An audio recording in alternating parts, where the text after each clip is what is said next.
অবশেষে আজকে যদি ইন্ডিয়া নিউজিল্যান্ডে হারাইতে পারে ফাইনালে, চ্যাম্পিয়ন ট্রফির ফাইনালে, আমার অর্ধেক মাথা আমি নেড়া করবো। মানে দেখো লেওরা, এতদিন চ্যালেঞ্জ দিত বাংলাদেশের ইমন, আর এখন দেখি সেই ইমনের চামচাও এসে হাজির হয়ে গেছে। বলে কিনা ভারত যদি নিউজিল্যান্ডকে হারিয়ে দেয় তাহলে সে নাকি তার মাথা হাফ নেড়া করে ফেলবে। এদিকে ভারত নিউজিল্যান্ডকে হারিয়েছে প্রায় 1 সপ্তাহ হয়ে গেল, কিন্তু তার মাথা নেড়ার কোনো গল্প নেই। তাই চলো বন্ধুরা, আজকে এই ইমনের চামচাকে ধরেই আচ্ছা মতন ঠাপ দিয়ে দেবো ধরে। তো চলো ভিডিওটা দেখতে থাকো এবং চ্যানেলটা সাবস্ক্রাইব করে নিও অবশ্যই। মানে তুমি অর্ধেক মাথা নেড়া করবা আজকে ইন্ডিয়া যদি নিউজিল্যান্ডকে চ্যাম্পিয়ন ট্রফি ফাইনালে হারায়? তুমি কি শিওর? আমি এর আগে কথা রাখছি না? এর আগে কিন্তু সে কথা দিয়ে কথা রাখছে, কিন্তু এর আগে তোমার চামচা কোথায় কথা দিয়ে কোথায় কিসের কথা রেখেছে তা ভাই আমরা জানি না, কিন্তু এই যে কথা দিয়েছিল 1 সপ্তাহ আগে যে ভারত নাকি জিতে গেলে তাহলে সে তার মাথা হাফ ন্যাড়া করবে, মানে এ বলেছিল হাফ ন্যাড়া করবে আর হাফ চুল থাকবে, কোথায় সে তো এই কথাটা রাখলো না। এই বাংলাদেশের কুত্তার বাচ্চাগুলো এই একটাই জিনিস পারে, কথা ভাই দিতে পারবে, বড় বড় বাতেলা দিতে পারবে, বড় বড় ডায়লগ মারবে, কিন্তু এদিকে কাজে কর্মে একটাও ডায়লগ পূর্ণ করবে না। ভাই বলছি, আমার এই সাদা মনে একটাই প্রশ্ন আছে, তোরা বাংলাদেশবাসী কি প্রতিটা মানুষই মানে 3-4 বাপের সন্তান নাকি? অর্থাৎ কেউ কি আছিস যে এক বাপের বেটা? কারণ তোদের কথার ভাই কোনো দাম নেই। এটা তো অনেক কঠিন একটা চ্যালেঞ্জ হয়ে গেল। মানে তুমি ইন্ডিয়া পাকিস্তানের বর্ডার যে রাস্তাটা বিশ্বরুট বানাইবে তোমার মাথার মাঝখানে। আমি জানি আজকে নিউজিল্যান্ড জিতবো। ভাই এটা একটা কঠিন চ্যালেঞ্জ, ভাইবে বলো ভিডিওটা কাইতে দেই। না, আমি চ্যালেঞ্জ নিব আজকে। জানি আজকে নিউজিল্যান্ড জিতবো। তুমি কি বলতেছো? তোমার কনফিডেন্ট কি যে ইন্ডিয়া আজকে হারবে, নিউজিল্যান্ড জিতবে? কনফার্ম হারবে। Are you sure? আর বাংলো ভাই, তোদের সবার মনে হয় একটু স্বপ্নদোষ হয়ে গেছে, যা গিয়ে একটু পরিষ্কার পরিচ্ছন্ন হয়ে নে। কারণ তোরা মনে মনে যেটা ভাবিস এবং বাস্তবে যেটা ঘটে দুটোর মধ্যে হিউজ পরিমাণ ডিফারেন্স। লজ্জা তো করে না বল? একদম লজ্জা করে নে। এত কিছু বলে ছোট করছি, এত কিছু নোংরা নোংরা কথা বলছি, হ্যাঁ তাও তো তোদের লজ্জা করে না? কথা বিজয় যেটা ফালাফালি করে, গালাগালি করে, ওই যে মটকা বিজয় এ কইছে ওই যে খাসির মতন যে ফিগারটা, আরে মটকা বিজয় 297 কেজি 297 কেজি বের ওজন, 297 কেজি। এ কইছে এর ডাবল খানো ধরবো। এখন 594 বার এরে কইলাম এ মাথা 3 ভাগ করে নেড়া করতো, ইচ্ছা স্টেজে না খারে। আর আমিও কইছি জানা, যদি আজকে ভারত যদি জিতে, ইন্ডিয়ার হারায়, ভারত যদি নিউজিল্যান্ডের হারায় তাহলে আমার মাথা কিন্তু অর্ধেক নেড়া করবে। তুমি নিউজিল্যান্ডের পক্ষে আছো আর ইন্ডিয়ার বিপক্ষে আছো। ইন্ডিয়ার বিপক্ষে লাইভে এসে মাথা নেড়া করবা, ইন্ডিয়া পাকিস্তানের বর্ডার রাস্তা বর্ডার করব। হ্যাঁ তা ভাই, তোমার গাড়ে কত দম আছে সেই দমটা একটু লাইভে এসে দেখাও। ভারত তো জিতে গেছে, আমি তো বারংবার বলছি ভারত জিতে গেছে। ভাই তোরা এরকম চ্যালেঞ্জ নিস কেন? যদি সেটা পূরণই না করতে পারিস এত ভাই ভয় কিসের তাহলে? তোরা সোশ্যাল মিডিয়াতে এসে আর কতবার অমানুষের পরিচয় দিবি, একটু ভাই প্লিজ বলবি? কি বলবো দাদা, অবশেষে এটা কি হয়ে গেল? ইন্ডিয়া কি তার মানে কোনো শক্তিশালী দল না? ইন্ডিয়া কি তেমন কোনো স্ট্রং টিম না বর্তমানে? হ্যাঁ, ইন্ডিয়া তো শক্তিশালী দল না, যার কারণে ইন্ডিয়া তোকে 100 বার কান ধরে উঠবস করিয়েছে, মাথায় 50টা ডিম ফাটিয়েছে, তো নিজের চুল ন্যাড়া করিয়েছে, দুধ দিয়ে স্নান করিয়েছে, গোবরের জল দিয়ে স্নান করিয়েছে, রাস্তায় নামিয়ে ভিক্ষা করিয়েছে।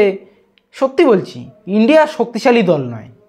এরা খালি ফ্রিজের কন্ডিশন আর এরা টেকা টুকা খাওয়ায় বাটফারি করিয়া দুর্নীতি করে এরা খালি চ্যাম্পিয়ন হয়। বালা মানে তুমি ইন্ডিয়ার উপরে দোষারোপ করতেছো যে এরা 100% বাটফার, এরা বাটফারি করে, মানে যে কি করিয়া, মানে চিটিং করিয়া উইকেট দিতে, মানে ওই যে ম্যাচের আগের দিন বাংলাদেশ উইকেট দেখতে পারে না, এরা উইকেট বুঝালায়, উইকেট বুঝালায় সেন্টার উইকেট ওরা প্র্যাকটিস করে। এটা বলতে তোরের বাচ্চাগুলো বলে কি রে, এদের তো নিজের বাবা ঠিক নেই, আবার এরা বলে যে ইন্ডিয়া নাকি বাটপারি করে ম্যাচ জেতে।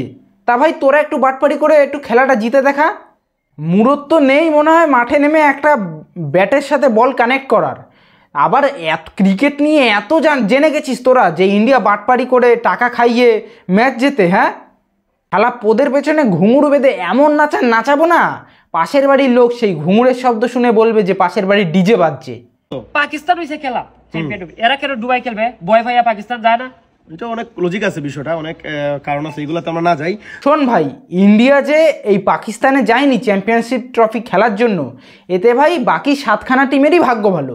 কারণ তারা যদি পাকিস্তানের পিচে খেলতো তাহলে নাই করে 400 থেকে মানে 350 থেকে 400 রান প্রতিটা ম্যাচে তুলতো। কারণ পাকিস্তানের যা ফ্ল্যাট পিচ, ওতে ভাই 6-4 অনাহারে লেগেই থাকে। তাই সেখানে যদি ইন্ডিয়া ভার্সেস বাংলাদেশের খেলা হতো, বাংলাদেশের মুখে মনে হয় জাঙ্গিয়া বেঁধে একেবারে বাংলাদেশ পাঠিয়ে দিত ইন্ডিয়া। ইন্ডিয়া ভার্সেস বাংলাদেশ যদি পাকিস্তানে হতো না ম্যাচ, তাহলে ইন্ডিয়ার স্কোর দাঁড়াতো কিছুটা 400-র কাছাকাছি এবং বাংলাদেশের স্কোর দাঁড়াতো কিছুটা 215-20-র কাছাকাছি। তাই বল যে ভাগ্যিস ভালো পাকিস্তানে ম্যাচ পড়েনি ইন্ডিয়ার, তাহলে তোদেরই কপাল খারাপ হয়ে যেত। তো কথা হচ্ছে ভাই, ইন্ডিয়া বনাম নিউজিল্যান্ডের আজকে জমজমাট ফাইনাল, আর মাত্র 1 ঘন্টা বাকি। আর সেই টান টান উত্তেজনাপূর্বক গুরুত্বপূর্ণ ওয়ার্ল্ড কাপ মানে চ্যাম্পিয়ন ট্রফি ম্যাচের আগে সে একটা কি করে চ্যালেঞ্জ করে ফেলাইছে, ইন্ডিয়া পাকিস্তানের বর্ডার মানে মাঝখানে মাথা নেড়া করে ফেলবে, হাফ মাথা। এই চ্যালেঞ্জ কি আর কেউ করছে? আমিও সাহস পাই নাই। বাংলাদেশ ভারতের ভিতরে প্রথম এই চ্যালেঞ্জ করছে, আমি হাফ মাথা নেড়া করব। হাফ মাথা নেড়া করলে তো ভাই খারাপ দেখা, রাস্তাঘাটে চলাফেরা করা খারাপ দেখা সমস্যা নাই, তারপর তুমি চ্যালেঞ্জ করছো, মানে আজকে তোমার কথা হচ্ছে নিউজিল্যান্ড জিতবে, ইন্ডিয়া হারবে। জিতবে ভাই রে ভাই, ইন্ডিয়াকে হারাতে নিউজিল্যান্ডকে সাপোর্ট করতে বাংলাদেশের এই দাদা মানে কঠিন চ্যালেঞ্জ নিছে ভাই। আরে ভাই পাগল চোদা নাকি তোরা? চ্যালেঞ্জ করে কি হবে যদি সেই চ্যালেঞ্জটা পূরণই না করতে পারিস? পূরণই তো করতে পারছিস না এখনো। সেই গেছে মার্চের 9 তারিখে খেলা শেষ হয়েছে, তো প্রায় মিনিমাম 10 দিনের ওপরে পার হয়ে গেছে। 1 সপ্তাহ তো ভুল বলে ফেলেছিলাম, 1 সপ্তাহের বেশি দিন হয়ে গেছে যে ইন্ডিয়া ভার্সেস নিউজিল্যান্ডের চ্যাম্পিয়ন্স ট্রফির ফাইনাল খেলা হয়েছে। তো সেই ম্যাচ হয়েছে 11-12 দিন হয়ে গেছে, আর এ শালা এখনও তার চ্যালেঞ্জ পূর্ণ করলো না যে হাফ মাথা ন্যাড়া করার। কোথায় ভাই তোর এত সাহস? এই না বলছিলি আমার খুব সাহস, হাফ মাথা চ্যালেঞ্জ মানে চ্যালেঞ্জ নিয়েছি হাফ মাথা ন্যাড়া করার। সেই চ্যালেঞ্জ তো ভাই পূরণ করার কোনো ভিডিও দেখতে পাচ্ছি না। কোথায় ভিডিও? অবশ্যই সবাই ভিডিওটা শেয়ার করবেন, মতা বিজয় পর্যন্ত ভিডিওটা পাঠাই দিবা যাতে মটকা বিজয় এটা নিয়ে কিছু বলে। বাবা মটকা উইশার থাকিও, আজকে তুমি শেষ বাবা মটকা বিজয় আজকে জঙ্গলে লুকাবে, কারণ সে বুঝে গেছে যে আজকে চ্যাম্পিয়ন ট্রফির ফাইনালে টিম ইন্ডিয়া লজ্জিত পরাজয় বরণ করবে। কি বলবো? মটকা বিজয় লাগে বাস রাখছি কয়টা দেখাও। এদিকে আসো, এদিকে আসো।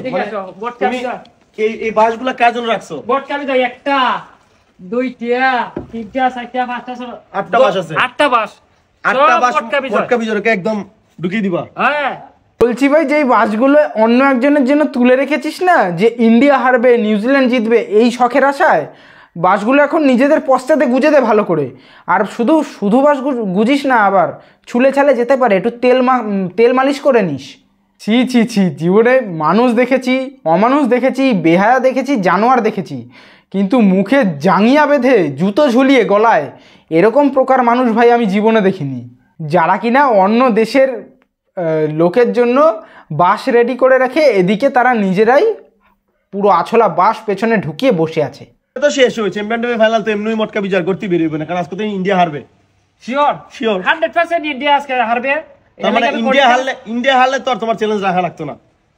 না নিউজিল্যান্ড হারলে পরে তোমার চ্যালেঞ্জ রাখবো। তো ঠিক আছে, আমরা দেখা যাক, আমরা আশাবাদী আছি। আমার কেন জানে মনে হয় আজকের ম্যাচে ইন্ডিয়া লজ্জিত পরাজয় বরণ করবে, কারণ পুরো ওয়ার্ল্ড নিউজিল্যান্ডের পক্ষে চলে গেছে আর ইন্ডিয়ার বিপক্ষে। তো আমি মনে করি 130 কোটি মানুষের বিপক্ষে পুরো ওয়ার্ল্ডের সবাই। তো দেখা যাক ইন্ডিয়া জিতে নাকি নিউজিল্যান্ড জিতে। হ্যাঁ ভাই, সেটা আমরাও জানতাম যে ইন্ডিয়া ভার্সেস নিউজিল্যান্ড নয়, পুরো গোটা ইন্ডিয়া ভার্সেস পুরো সারা ওয়ার্ল্ড খেলা হচ্ছে। কারণ ওয়ার্ল্ডের প্রতিটা দেশ যারা কিনা এই চ্যাম্পিয়ন্স ট্রফিতে অংশগ্রহণ করেছিল, একমাত্র আফগানিস্তান বাদে, হ্যাঁ এটা কিন্তু অবশ্যই মাথায় রেখো, আফগানিস্তান বাদবাকি ইন্ডিয়াকে ছাড়া যে কটা দেশ, 6খানা দেশ আছে, প্রতিটা দেশই কিন্তু ইন্ডিয়ার বিপক্ষে সেদিন ফাইনাল খেলেছে। কারণ কি, ইংল্যান্ড সহ্য করতে পারে না ইন্ডিয়াকে, ঠিক আছে, সাউথ আফ্রিকা সহ্য করতে পারে না ইন্ডিয়াকে ওই সেই T20 ওয়ার্ল্ড কাপের বদলা হিসাবে। এরপর অস্ট্রেলিয়াকে যেহেতু আবার বিদায় দিয়ে দিয়েছে ইন্ডিয়া, তারাও সহ্য করতে পারে না ইন্ডিয়াকে। নিউজিল্যান্ড তো সহ্য করতেই পারে না। হ্যাঁ, আবার হচ্ছে অন্য টিম, ধরো এই যে বাংলাদেশ পাকিস্তান, বাবা বড় দুজন বাতেলা মারার দর্শকের নামই ভুলে গেছিলাম। তো এরা বেসিক্যালি হচ্ছে বাংলাদেশ পাকিস্তান, এরা সহ্য করতে পারে না। তো স্বাভাবিক সেখানে দাঁড়িয়ে খেলাটা 130 কোটি জনতার সাথে পুরো ওয়ার্ল্ডের খেলা হয়েছে। আর ভাই সেখানে জিতেছে কারা? 130 কোটি মানুষ, ভারতবাসী, ঠিক আছে।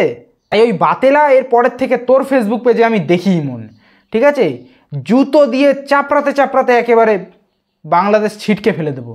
তো যাই হোক বন্ধুরা, তোমাদের কি মতামত এই বাংলাদেশের ইমনের চামচার উদ্দেশ্যে, যে কিনা বলেছে হাফ মাথা ন্যাড়া করার চ্যালেঞ্জ নিয়েছিল? তোমাদের কি মতামত একে নিয়ে একটু কমেন্ট বক্সে জানিয়ে যেও এবং ভালো মতন একটু ভরে দিয়ে যেও, ঠিক আছে। তো আজ এই অবধি রইল, এবং বহুদিন পর ভিডিও এনেছি, তাই চ্যানেলটা সাবস্ক্রাইব করে দিয়ে যেও এবং ভিডিওটা লাইক দিয়ে যেও। টাটা বাই বাই, নেক্সট ভিডিওতে তোমাদের প্রত্যেকের সাথে দেখা যেন পাই। Tata guys.